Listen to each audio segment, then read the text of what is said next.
The retirement party was meant to be a celebration. My father, Armin, had spent over 3 decades building his company from the ground up, and I, Saad, his eldest son, had always assumed that one day I would inherit the family business. For as long as I could remember, I had been by my father's side learning, working and sacrificing to help build the company. I had skipped vacations, stayed late countless nights, and poured my soul into ensuring the company thrived. As the retirement party began, I was filled with nervous excitement. I stood beside my father, waiting for the moment he would officially announce me as his successor. The event was grand, hosted in a lavish ballroom, filled with family, friends, and longtime business associates. Everyone seemed to share the same expectation that this was my moment. When my father finally stepped up to the podium and tapped his glass, the room fell silent. His speech was filled with nostalgia as he reminisced about the struggles and triumphs of building the business. He talked about how proud he was of his family and how much he looked forward to the next chapter. Then, his tone shifted, becoming more serious, and I knew the big announcement was coming. My heart pounded in my chest. This was it. He paused, looking directly at me, and I smiled back, feeling my breath hitch in my throat. Then, he turned his gaze towards my sister's husband, Kamran, standing off to the side, and he smiled even wider. And now, my father said, his voice filled with emotion, I'd like to pass the mantle of this company to the person I believe is best suited to lead us into the future, Kamran. For a second, the words didn't register. I blinked, expecting a correction, a pause, anything that would make sense of what I'd just heard. But there was no correction. The room erupted into applause. Kamran, looking stunned, stepped forward, and my father embraced him warmly. I felt my face freeze in a forced smile. My mind was a whirlwind of shock and disbelief. Kamran? My brother-in-law who had joined the company only 3 years ago.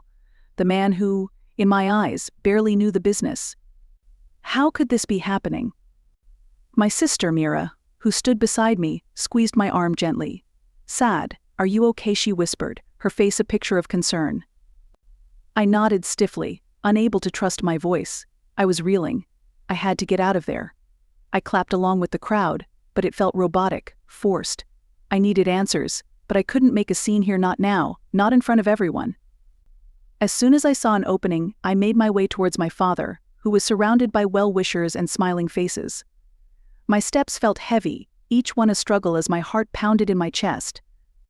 Dad, I managed to say, my voice barely steady, can we talk? He turned to me, still smiling, but his expression shifted to one of concern when he saw my face.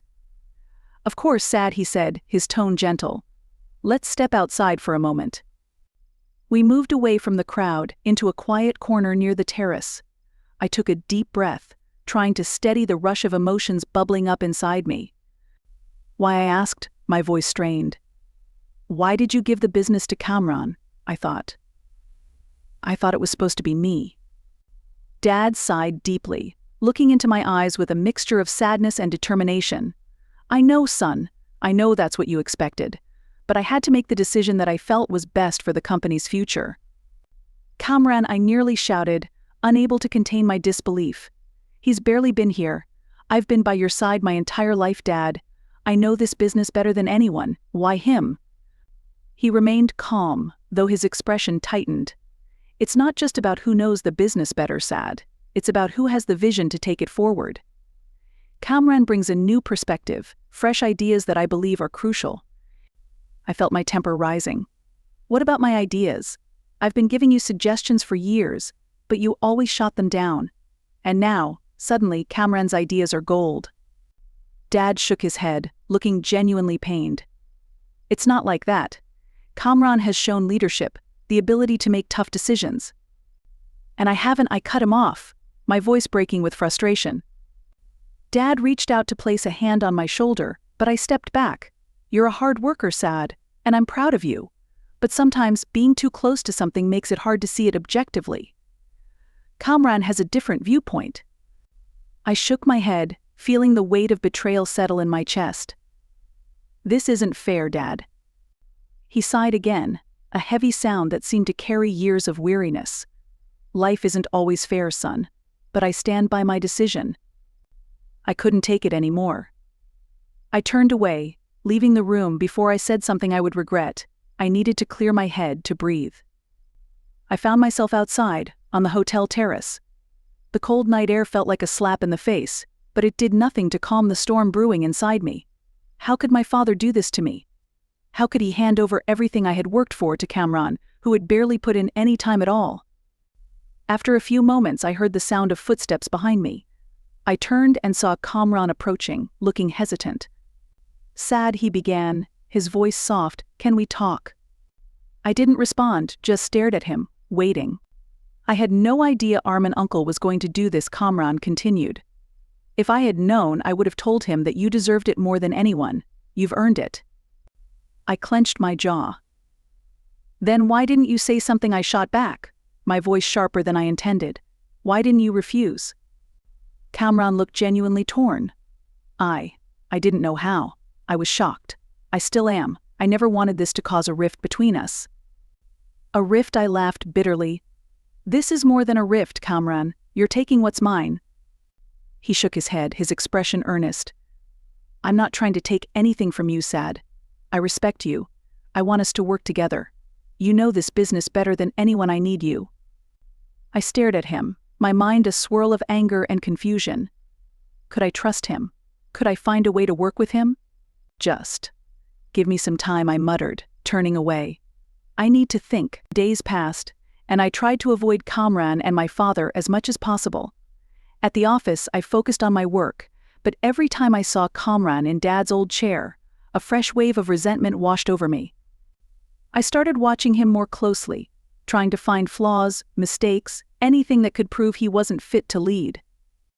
But Kamran was careful. His decisions were thoughtful, his plans well-researched. I couldn't find any real fault. Worse, I began to notice that some employees actually liked his new direction. They appreciated his modern approach, his willingness to innovate. It was infuriating. I decided to talk to my father again, one last time. I found him at home, reading in his study, and walked in without knocking. "Dad," I began, not bothering to hide my frustration, "I need you to reconsider. Kamran's not the right choice." He looked up, setting his book aside. "Sad, we've talked about this." "No, you talked," I snapped, "and you didn't listen. I've given everything to this company, and you just handed it over to him. That's not fair, and you know it." Dad sighed, rubbing his temples. "I understand how you feel, son, but I believe Kamran is the best choice for the company's future." "What about my future?" I demanded. "Don't I deserve a chance?" Dad's face softened and he reached out again. "You deserve every chance, Sad. But maybe your future isn't tied to this company. Maybe it's time to think about what you want, not what you think you're owed." I stared at him, shocked. "What does that mean?" He smiled gently. "It means that I want you to be happy, son. You have so much potential, so many talents. Don't limit yourself to just this. There's a whole world out there beyond this business." I felt a lump in my throat, but I swallowed it down. "So you're saying I should just walk away?" Dad nodded. "If that's what it takes for you to find your own path, then yes. Sometimes letting go is the bravest thing you can do." I turned away, feeling lost. I didn't know what to think anymore. Everything I had worked for was slipping away, and I felt powerless to stop it. A few more weeks went by, and things at the office began to change. Kamran called a meeting with all the department heads, announcing a new strategy to modernize the company's operations and expand into digital markets. He wanted me to lead the new division responsible for overseeing the transition. I was stunned. "You want me to head this up?" I asked, unable to hide my surprise. Kamran nodded. "Yes, Sad. You know the company inside out. You're the best person for the job." I hesitated. Could I really work with him? Could I trust him enough to take on this challenge?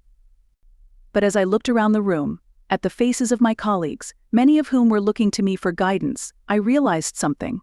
Maybe this was my chance to prove myself, to show that I could lead, even in this new direction. I nodded slowly. "All right, Kamran, I'll do it. But I want full control over the process." Kamran smiled, relief evident in his eyes. "Deal." Over the next few months we worked together, and to my surprise, I began to see a different side of Kamran. He was thoughtful, creative, and genuinely committed to the company's success. Gradually, I found myself respecting him more and more. One day, after a particularly long meeting, Kamran pulled me aside. "Saad, I want you to know how much I appreciate everything you've done. I couldn't have done this without you." I nodded, feeling a weight lift from my shoulders. "Thanks, Kamran. I guess I needed to hear that." He smiled. "I'm glad you're on this team. Together, we can take this company to new heights." For the first time in a long time, I felt a sense of peace. Maybe I didn't get the position I had dreamed of, but I had found a new purpose. I extended my hand to Kamran. "Let's do this, together." And as he shook my hand, I realized that perhaps this was the beginning of something even better than I had ever imagined.